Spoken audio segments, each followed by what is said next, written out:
Breaking news చూస్తున్నారు. Journalist స్వేచ్ఛ ఆత్మహత్య కేసులో మరొక కీలక పరిణామం చోటు చేసుకుంది.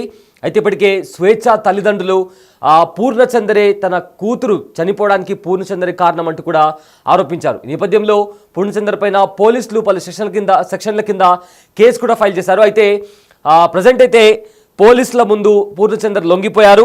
అయితే రాత్రి 11 గంటలకు తన లాయర్ సమక్షంలో చిక్కడపల్లి పోలీస్ స్టేషన్లో పూర్ణచందర్ నాయక్ లొంగిపోవడం జరిగింది. అయితే స్వేచ్ఛ ఆత్మహత్యకి పూర్ణచందర్ కారణమంటూ స్వేచ్ఛ తల్లిదండ్రులు చిక్కడపల్లి పోలీసులకు కంప్లైంట్ ఇచ్చారు.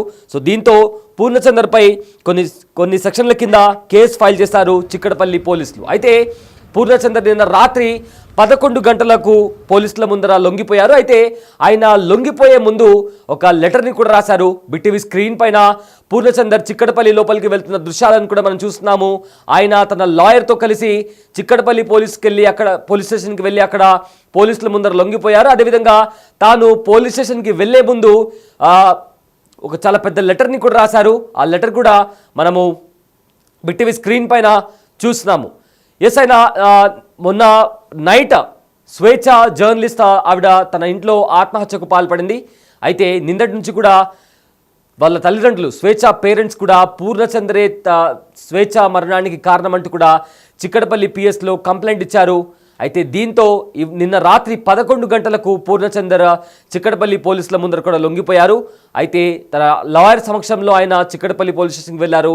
అయితే పోలీస్ స్టేషన్కు వెళ్లే ముందు కూడా ఒక లెటర్ని కూడా రిలీజ్ చేశారు. అయితే ఆ లెటర్లో ఆయన కొన్ని కీలకమైన అంశాలను కూడా యాడ్ చేశారు. స్వేచ్ఛ తల్లిదండ్రుల మాటలే తనను బాధించేవి, తన మరణానికి నేను కారణం కాదు, స్వేచ్ఛ వాళ్ళ పేరెంట్స్ చెప్పే మాటలు స్వేచ్ఛను ఎంతగానో బాధించాయి, దాని కారణంగానే తను అలా చేసుకుని ఉండొచ్చు అంటూ కూడా కొన్ని పాయింట్స్ కూడా ఆయన రాయడం జరిగింది. బిగ్ టీవీ స్క్రీన్ పైన ఆ లెటర్ మీరు చూస్తున్నారు. అయితే ఆ లెటర్ కూడా మీకోసం ఒకసారి నేను చదివి వినిపిస్తాను. కానీ నిన్న రాత్రి 11 గంటలకు చిక్కడపల్లి పోలీస్ స్టేషన్లో తన లాయర్ సమక్షంలో పూర్ణచందర్ నాయక్ ఆయన పోలీసుల ముందర లొంగిపోయారు. ప్రజెంట్ అయితే ఒకసారి ఆ లెటర్ కూడా మీకు చదివి వినిపిస్తాను. మీడియా మిత్రుల ద్వారా తెలంగాణ సమాజానికి పూర్ణచందర్ స్వయంగా చేస్తున్న విన్నపం. ప్రముఖ జర్నలిస్ట్ స్వేచ్ఛ బలవన్మరణానికి గురించి నేను ఖచ్చితంగా చెప్పుకోవాల్సిన కొన్ని నిజాలు నేను మీడియా ద్వారా ప్రజలకు చెప్పలేని స్థితిలో అబద్ధం తెలంగాణ మొత్తం చుట్టేస్తుందని భయం. స్వేచ్ఛ నాకు 2009 నుండి పరిచయం. మేమిద్దరము టీ న్యూస్లో పనిచేసేవాళ్ళము. టీ న్యూస్లో మేము స్నేహితులుగా ఎన్నో విషయాలు షేర్ చేసుకున్నాము. వాళ్ళ తల్లిదండ్రులు జనశక్తిలో పనిచేస్తూ 6 నెలల వయసున్న స్వేచ్ఛను వారి అన్నా వదినలకు వదిలేసి సంవత్సరానికి ఒకసారి చుట్టం చూపుగా వచ్చిపోయి స్వేచ్ఛను వదిలేసి తల్లిదండ్రుల గురించి ఎన్నోసార్లు చెప్పుకొని బాధపడ్డ సందర్భాలు నేను గుర్తు చేసుకుంటున్నాను. ఈ సందర్భంగా స్వేచ్ఛ తరువాత వివిధ ప్రముఖ ఛానల్లో జర్నలిస్ట్గా మంచి గుర్తింపు సంపాదించిన తర్వాత నేను ఎంతో సంతోషించిన సందర్భాలున్నాయి. అయితే దురదృష్టవశాత్తు 2008 నుండి 2009 మధ్యకాలంలో మొదటి వివాహంలో విడాకులు మరియు 2016 నుండి 2017 ప్రాంతంలో రెండో వివాహంలో విడాకులు తీసుకున్న స్వేచ్ఛ ఏ రోజు కూడా జీవితంలో సంతృప్తిగా ఉన్న సందర్భాలు లేవు. ఆమె సంతోషాన్ని ప్రజలకు అందించే వార్తల్లో వెతుక్కుంది. రెండవ వివాహం ద్వారా తనకు కలిగిన పాపలో వెతుక్కుంది. అయితే తన బాధను రాతల రూపంలో తెలియజేసిన సందర్భాలు ఎన్నో ఉన్నాయి. అయితే 2009 నుండి స్నేహితురాలిగా మాత్రమే పరిచయం ఉన్న స్వేచ్ఛ 2020 నుండి నాకు దగ్గరైన మాట వాస్తవమే.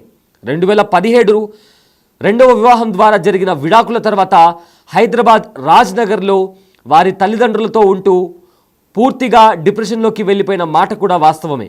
వారి తల్లిదండ్రులు ఇరువురు జనశక్తిలో గతంలో పనిచేస్తూ వారి నాన్న సానుభూతిపరుగా, అమ్మ మహిళా సంఘంలో పనిచేస్తూ ఏ రోజు స్వేచ్ఛకు వారు అమ్మా నాన్నలుగా ప్రేమను అందించలేదు.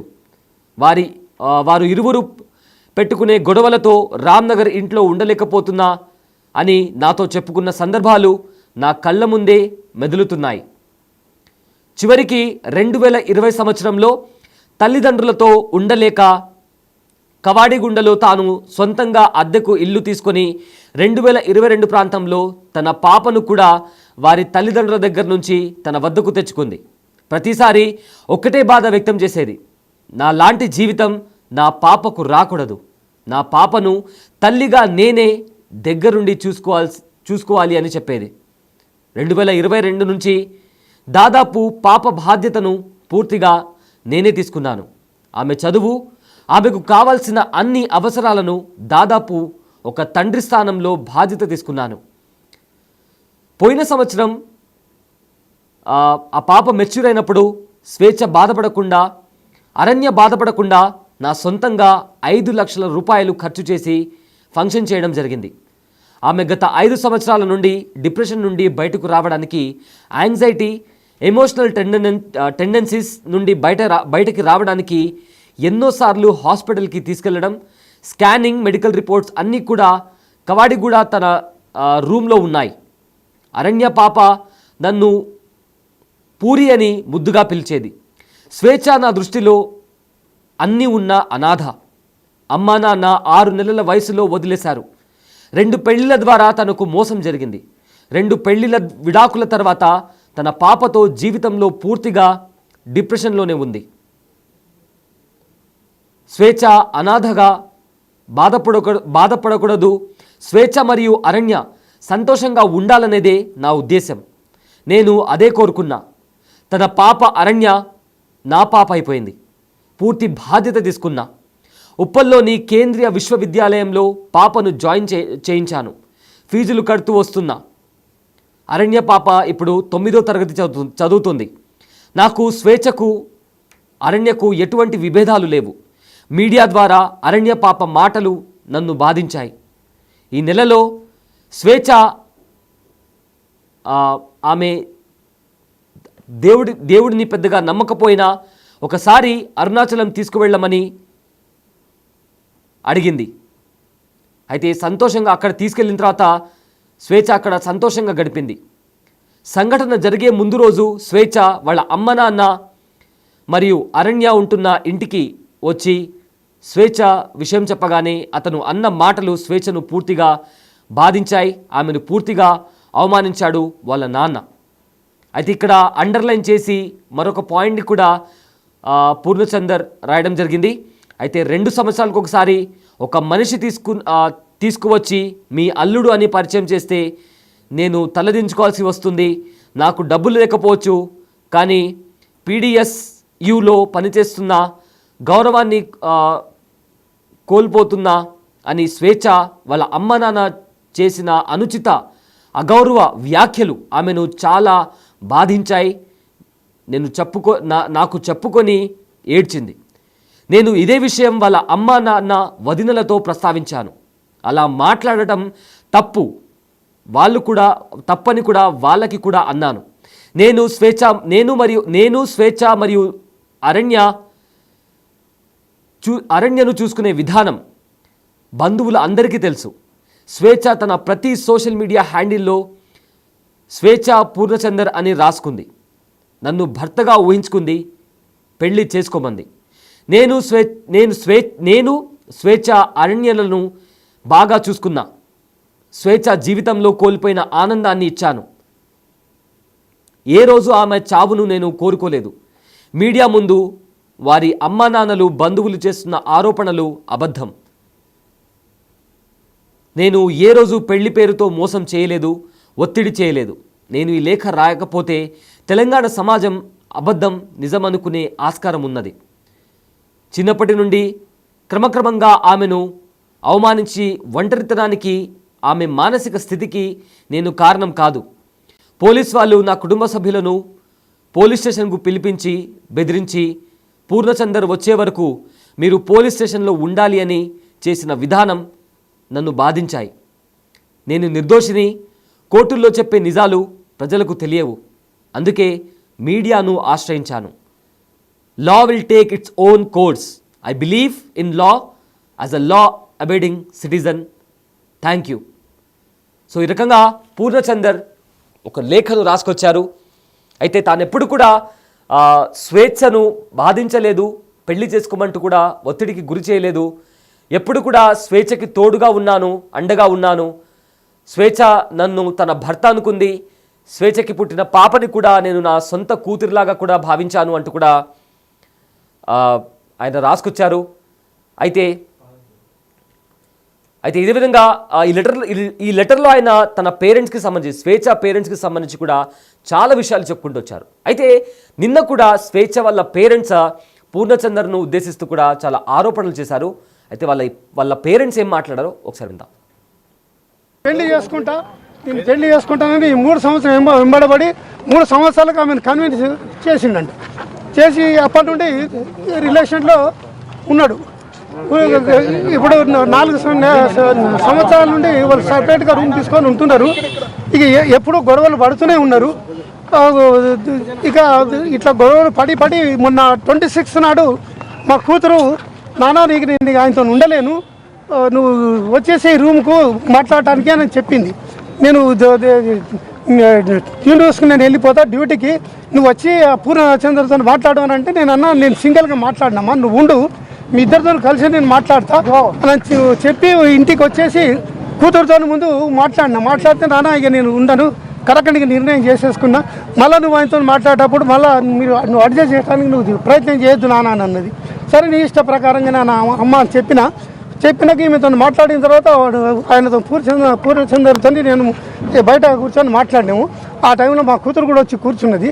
నేను అతన్ని ఫస్ట్ టైం చూసిన. వీళ్ళ ఏది సంబంధాన్ని మేము అంగీకరించలేదు, మేము భార్య భర్తలను అంగీకరించలేదు. అది అందుగురించి ఏంటంటే ఆయనను ముఖం కూడా చూడలేదు గతంలో ఎన్నడు.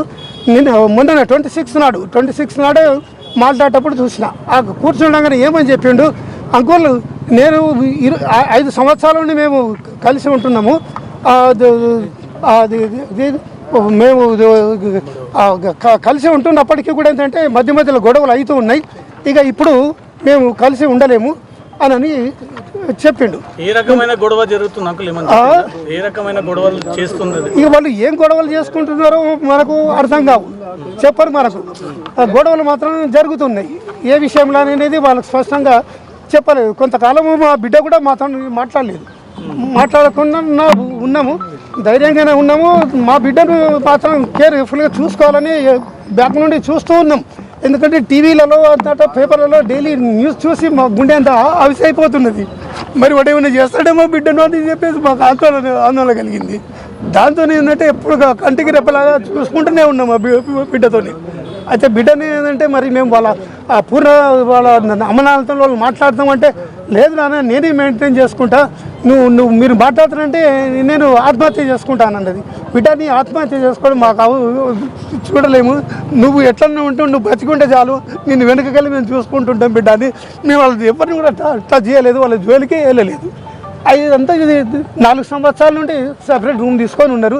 ఇక మొన్న 26 నాడు ఇట్లా మాట్లాడుకున్న తర్వాత ఇక నేను మాట్లాడేసేసి వెళ్ళిపోయిన తర్వాత మాతో మాట్లాడి ఆమె డ్యూటీకి వెళ్ళింది. డ్యూటీలో న్యూస్ కూడా చూస్తున్నాము, ముఖం ఫేస్లో ఏమి విచారం ఉన్నట్టు కనవలేదు. మళ్ళీ నేను మా మనవరాల్ని కూడా అడిగిన, బిడ్డ ఎట్లా ఉన్నది అమ్మానని అడిగితేలే అమ్మ హ్యాపీగానే ఉన్నది తాతయ్య, ఇక వాని పీడ విరుగుడు అయిపోయింది అనేది పాప కూడా అన్నది. ఇక మళ్ళీ నిన్న మార్నింగ్ పాపను స్కూల్కి పంపించేసింది. స్కూల్కి పంపించిన తర్వాత ఈమె డ్యూటీకి పోతున్నదని అనుకున్నాను. నేను ఇంట్లో ఉంటుందని నేను ఎక్స్పెక్ట్ చేయలేదు. డ్యూటీకి పోతుందని అనుకున్నాను. పాప అన్నది తాతయ్య నువ్వే వచ్చి తీసుకురా నన్ను స్కూల్కి వెళ్ళంటే నేనే పోయి 2:40కి నేనే స్కూల్కి వెళ్ళి పాపని ఇంటికి తీసుకొని వచ్చేసిన. ఇంటికి వచ్చే వరకు 4 అయింది. అయితే అప్పటికే నాకు టీఆర్ఎస్ భవన్ దగ్గర నుండి ఫోన్ వచ్చింది. టీఆర్ఎస్ భవన్లో నాకు షాప్ ఉన్నది, కండువాలది, బీఆర్ఎస్ కండువాల షాప్ ఉన్నది. కేసీఆర్ పార్టీ పెట్టిన రోజు నుండి నేను షాప్ పెట్టిన. భవనం కట్టిన తర్వాత నాకు సపరేట్ రూమ్ ఇచ్చిండ్రు, ఇప్పటికీ నాకు ఉన్నది. అయితే అక్కడికి వెళ్ళి ఫోన్ రాగానే నేను పాపకు బేటా నేను ఆ కండువాలు ఇచ్చేసి వస్తాను, నువ్వు ఇంట్లో ఉండని చెప్పేసి రామ్నగర్లో ఇంటికాడ దింపేసి నేను వెళ్ళిపోయినా. వాళ్ళకి పోయి ఇచ్చేసి తిరిగి వచ్చే వరకు 6 అయింది. 6 కాగానే తాతయ్య నాకు స్టేషనరీ కావాలా, వాళ్ళ క్లాస్మేట్ది క్లోజ్ ఫ్రెండ్ది 29th నాడు బర్త్డే ఉన్నది, తాతయ్య నాకు బర్త్డే గిఫ్ట్లు కొనియాలంటే ఆమెను తీసుకొని తార్నాక అక్కడ పెద్ద బుక్ షాప్ ఉంటుంది తార్నాకలో బ్రిడ్జ్ దాటగానే అక్కడికి వెళ్ళి అవి కావాల్సిన మెటీరియల్ కొనిచ్చుకొని షాపు నుండి డైరెక్ట్గా ఇంటికి వచ్చేసినాం. ఇక అప్పటికే ఏంటంటే చాలా ఆలస్యమైంది. అమ్మ ఇంట్లోనే ఉన్నది తాతయ్య అనంటే నేను గేట్ దగ్గరనే దింపేసి బెటా నేను మళ్ళీ కలుస్తా, మరి నాకు అర్జెంట్ పని ఉందని చెప్పేసి నేను వెళ్ళిన. కరెక్ట్ నా నేను 8 o'clock దింపిన అక్కడ. నేను కొద్దిగా దూరం పోగానే ఒక 15 నిమిషాలకు పాప నాకు మళ్ళీ ఫోన్ చేసింది. ఫోన్ తాతయ్య అమ్మ డోర్ తీస్తలేదు అని చెప్పింది. చెప్పగానే ఏంటంటే నువ్వు వెనుకకు రా తాతయ్య అనగానే వెనుకకు వచ్చినా నేను వచ్చేవరకు 8:30 అయింది. అప్పటికే అంటే ఇక నేను వచ్చే వరకే కింద ఉండే వాచ్మెన్ వాళ్ళు పైకి వచ్చిండ్రు. పైకి వచ్చిన తర్వాత వాళ్ళు దొబ్బితే చేయలేదు. కాకుండా ఉంటే 2 యువకులు ఉంటే అట్లనే రెంట్కుంటే వాళ్ళు పిలిస్తే వాళ్ళు వచ్చి డోర్ను బలంగా గుద్దితే లోపల బోల్ట్ ఇరిగిపోయి డోర్ తెరుచుకునేది. డోర్ తెరుచుకుంటే వాళ్ళు బయటకు వెళ్ళే అవి లోపల డోర్ పెట్టుకోలేదు. బయటకు వెళ్ళి చూడగానే శవం వేలాడుతున్నది అని వాళ్ళు భయానికి బయట ఉన్నారు. అప్పటికే నేను 8:30కి నేను కరెక్ట్కి వచ్చినా నేను పోగానే చూసే వరకు శవం వేలాడుతున్నది. అసలు ఊహ కూడా ఊహించలేదు అట్లా చేసుకుంటుందని, ఆలోచించలేదు. అట్లా గిట్లా కొద్దిగా అనుమానం వచ్చినా కానీ జాగ్రత్తలు తీసుకొని కాపాడుకునేవాడిని బిడ్డను. పెళ్లి చేసుకుంటా